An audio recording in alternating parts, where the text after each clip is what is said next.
The United States recently brokered a framework agreement designed to finally end the fighting along the Israeli-Lebanese border. On paper, it outlines a clear path to peace, but on the ground, those diplomatic promises quickly turn to dust.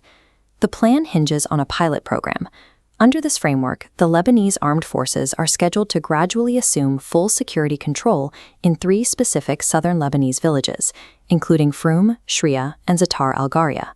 Washington's press releases paint a picture of immediate progress. Local residents and officials in these designated zones, however, report that absolutely nothing has changed. There have been no actual troop movements and no shift in control. The immediate problem is tactical. The Lebanese army cannot safely move into these designated pilot zones because Israeli troops have not vacated them. These areas remain active conflict zones, occupied by foreign forces. The optimistic announcements coming out of Washington are currently a mirage. They mask a deeply entrenched geopolitical contradiction that is physically preventing any real military withdrawal. To understand why the troops aren't moving, we have to look at the diplomacy happening in Washington. Lebanese President Joseph Aoun recently held high-stakes meetings at the White House to find a path forward. The Trump administration and Secretary of State Marco Rubio laid out a strict condition for their support. Lebanon must reclaim its total sovereignty by fully dismantling Hezbollah's military infrastructure. The current U.S. doctrine maintains that long-term peace requires the official Lebanese government to become the absolute sole source of arms and security within its own borders. Earlier, unconventional ideas were floated to achieve this, like President Trump's suggestion that Syrian military forces could intervene to fight Hezbollah.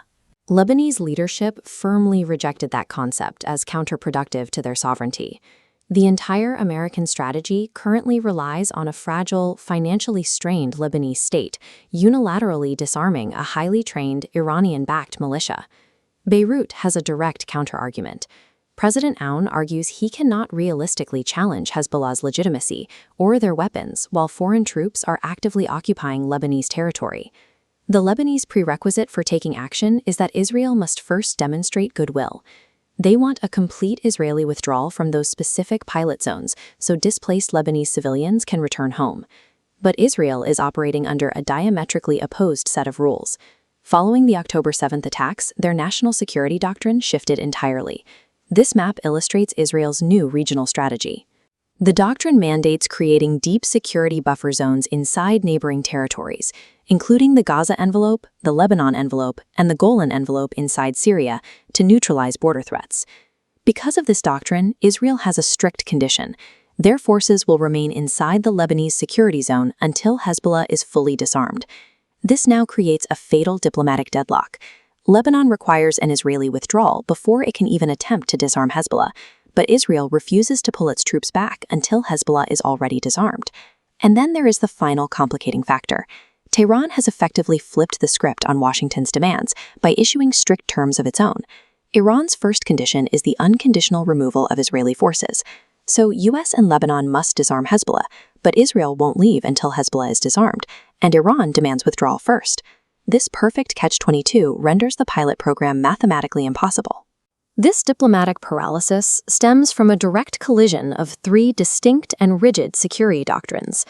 These 3 visions are currently battling over southern Lebanon: Israel's requirement for a permanent territorial buffer, America's vision of an empowered and sovereign Lebanese state, and Iran's mandate to keep its allied axis of resistance intact. The immediate consequence is that despite the high-level meetings in Washington, the framework agreement remains completely hollow as long as troops refuse to move. While the diplomats argue over sequencing, the physical reality remains a heavily militarized, static border that is waiting for the next escalation.